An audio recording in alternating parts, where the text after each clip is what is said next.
திருவண்ணாமலை அண்ணாமலையார் கோவிலில் ஆவணி மாத பௌர்ணமியையொட்டி பல்லாயிரக்கணக்கான பக்தர்கள் கைலாய வாத்தியங்கள் விண்ணை பிளக்க விடிய விடிய கிரிவலம் சென்றனர். இதையொட்டி அண்ணாமலையார் கோவிலுக்குள் 6 மணி நேரத்திற்கு மேலாக காத்திருந்து பக்தர்கள் சாமி தரிசனம் செய்தனர்.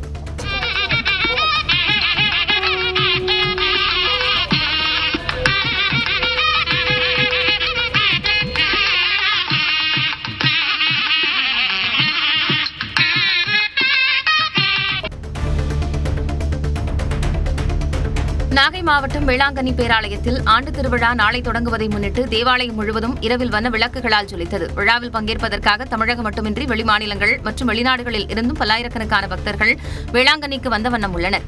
சென்னை, கோவை, நெல்லை உள்ளிட்ட பல்வேறு மாவட்டங்களில் இருந்து பாத யாத்திரையாகவும் பக்தர்கள் வருகின்றனர். இதனால் இரவில் விபத்துகள் ஏற்படுவதை தடுக்கும் வகையில் வாஞ்சூர் ரவுண்டானாவை கடந்து வந்த நூற்றுக்கணக்கான பக்தர்களுக்கு காவல்துறை சார்பில் ஒளிரும் பிரதிபலிப்பு ஸ்டிக்கர் ஒட்டப்பட்ட குழாய்கள் வழங்கப்பட்டன.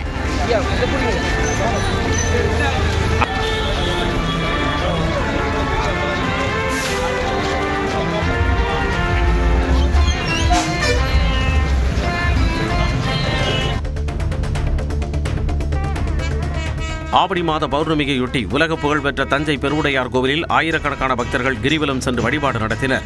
நேற்று மாலை 4 மணிக்கு மராட்டா நுழைவு வாயிலில் உள்ள விநாயகர் சன்னதியில் சிறப்பு பூஜைகள் செய்யப்பட்டு அங்கிருந்து தென் கைலாய வலம் தொடங்கியது. சண்டை மேளம் இசைக்க ருத்ராட்சத்தால் ஆன சிவலிங்கத்தை சிவனடியார் தலையில் சுமந்து செல்ல அவரைத் தொடர்ந்து பக்தர்கள் தென் திருக்கைலாய பாதையில் ஓம் நமச்சிவாய என உச்சரித்தவாறு வலம் வந்தனர்.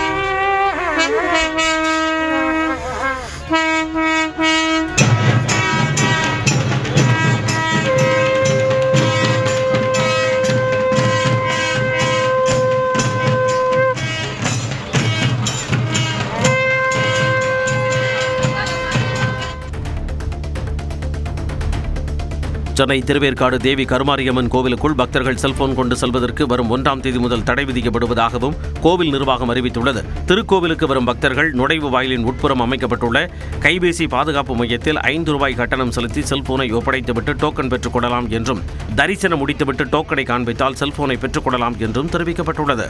கோவிலுக்குள் மறைமுகமாக கைபேசியினை எடுத்துச் சென்றால் சட்டப்படி உரிய நடவடிக்கை மேற்கொள்ளப்படும் என்றும் கோவில் நிர்வாகம் எச்சரித்துள்ளது. மதுரை மீனாட்சி அம்மன் கோவில் குடமுழுக்கு விழாவையொட்டி அன்னதானம் வழங்குவோர் உணவு பாதுகாப்பு துறையிடம் அனுமதி பெற வேண்டும் என தெரிவிக்கப்பட்டுள்ளது. 17ஆம் தேதி விழா நடைபெறும் நிலையில் பக்தர்களுக்கு உணவு, பிரசாதம், குளிர்பானங்கள், இனிப்புகள் மற்றும் குடிநீர் வழங்குவோர் உணவு பாதுகாப்பு விதிமுறைகளை கட்டாயம் கடைபிடிக்க வேண்டும் என்றும், விரிவான விவரங்களை அலுவலக தொலைபேசி எண்ணில் தொடர்பு கொண்டு தெரிந்து கொள்ளலாம் எனவும் மாவட்ட உணவு பாதுகாப்பு துறை தெரிவித்துள்ளது. புதுக்கோட்டை மாவட்டம் அறந்தாங்கி அருகே கோவில் திருவிழாவை முன்னிட்டு மாட்டு வண்டி எல்லை பந்தயம் விறுவிறுப்பாக நடைபெற்றது. பாண்டிபத்திரம் முத்துமாரியம்மன் கோவில் பொங்கல் உற்சவத்தை முன்னிட்டு 3 பிரிவுகளாக நடைபெற்ற போட்டியில் 100க்கும் மேற்பட்ட இரட்டை மாட்டு வண்டிகள் கலந்து கொண்டன. நிர்ணயிக்கப்பட்ட பந்தய இலக்கினை நோக்கி சீறி பாய்ந்த மாட்டு வண்டிகளை சாலையின் இருபுறமும் நின்றிருந்த பொதுமக்கள் கண்டு ரசித்தனர்.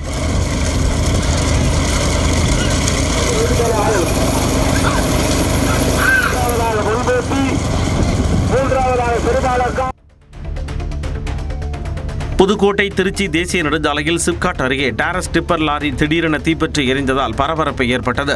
மேட்டுப்பட்டி பகுதியில் கிரஷர் மண்ணை இறக்கிவிட்டு சிப்காட் நோக்கி சென்றபொழுது பேட்டரியில் ஏற்பட்ட மின்கசிவு காரணமாக லாரியின் முன்பகுதியில் திடீரென தீப்பிடித்தது. ஓட்டுநர் பாக்கியராஜ் உடனடியாக லாரியை ஓரமாக நிறுத்தி கீழே இறக்கியதால் நல்வாய்ப்பாக உயிர் தப்பினார். சம்பவ இடத்திற்கு விரைந்து வந்த தீயணைப்பு வீரர்கள் மணமணவென எரிந்த தீயை கட்டுப்படுத்தினர்.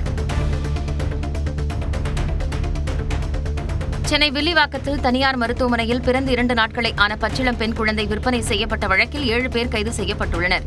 கொடுங்கையூரைச் சேர்ந்த பவித்ரா என்பவரின் குழந்தை விற்பனை செய்யப்பட்டது குறித்து தனியார் மருத்துவமனையின் மருத்துவர், இடைத்தரகர் உட்பட 7 பேர் மீது வழக்கு பதிவு செய்து 7 பேரையும் நீதிமன்றத்தில் ஆஜர்படுத்தினர்.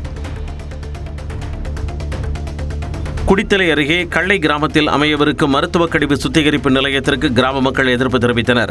மாவட்ட நிர்வாகமும் மாசு கட்டுப்பாட்டு வாரியமும் இணைந்து நடத்திய கருத்து கேட்பு கூட்டத்தில் பங்கேற்ற மக்கள் மருத்துவ கழிவு சுத்திகரிப்பு நிலையம் வேண்டாம், வெளியேறுங்கள் என முழக்கமிட்டதால் பரபரப்பு ஏற்பட்டது.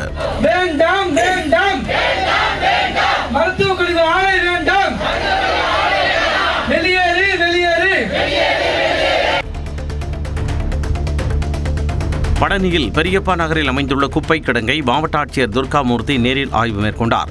ஆய்வின் பொழுது குப்பை கிடங்கில் அடிக்கடி ஏற்படும் தீ விபத்துகள் குறித்தும் அதனை தடுப்பதற்கான நடவடிக்கைகள் குறித்தும் அதிகாரிகளிடம் மாவட்ட ஆட்சியர் கேட்டறிந்தார். மேலும் குப்பைகளை தனித்தனியாக பிரித்து மேலாண்மை செய்வது குறித்தும் அதிகாரிகளிடம் கேட்டறிந்தார். காஞ்சிபுரம் காமாட்சியம்மன் கோவிலில் ஆவணி மாதம் பௌர்ணமியை முன்னிட்டு தங்கத்தேர் உற்சவம் விமர்சையாக நடைபெற்றது. தங்கத்தேர் உற்சவத்தையொட்டி காமாட்சியம்மனுக்கு சிறப்பு அபிஷேக ஆராதனைகள் செய்து இளம் நீல நிற பட்டு உடுத்தி திருவாபரணங்கள், மல்லிகைப்பூ, சாமந்திப்பூ மாலைகள் அணிந்து லட்சுமி, சரஸ்வதி தேவிகளுடன் சிறப்பு அலங்காரத்தில் தங்கத்தேரில் எழுந்தருளி பக்தர்களுக்கு காட்சியளித்தார்.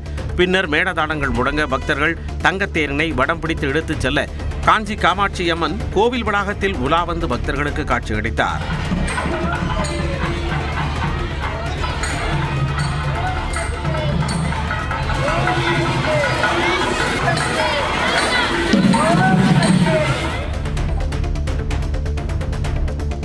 திருவாரூரில் 16 வயது சிறுமியை பாலியல் வன்கொடுமை செய்த இளைஞருக்கு 38 ஆண்டுகள் சிறை தண்டனை விதித்து மாவட்ட மகளிர் நீதிமன்றம் தீர்ப்பளித்துள்ளது.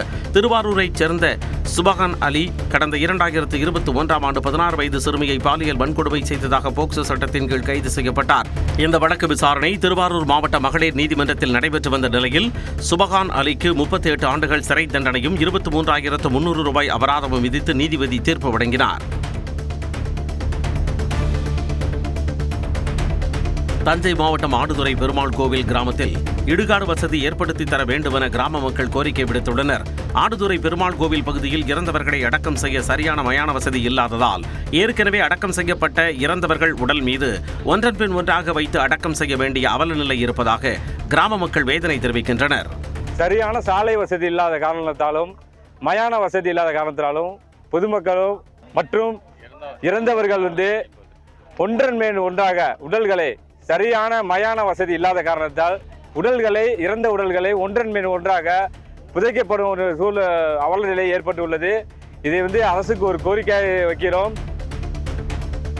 நேபாளத்தில் உயிரிழந்த ஒரு ஆன்மா சாந்தியடைய வேண்டி தருமபுர ஆதீனத்தில் கூட்டு பிரார்த்தனை நடைபெற்றது. நேபாளத்தில் இயற்கை பேரிடரில் சிக்கியவர்கள் நலமுடன் திரும்பவும், உயிரிழந்தவர்களின் ஆன்மா சாந்தியடையவும் வேண்டி மயிலாடுதுறை தருமபுரம் ஆதீனத்தில் ஆதீனகர்த்தர் முன்னிலையில் கூட்டு பிரார்த்தனை நடைபெற்றது.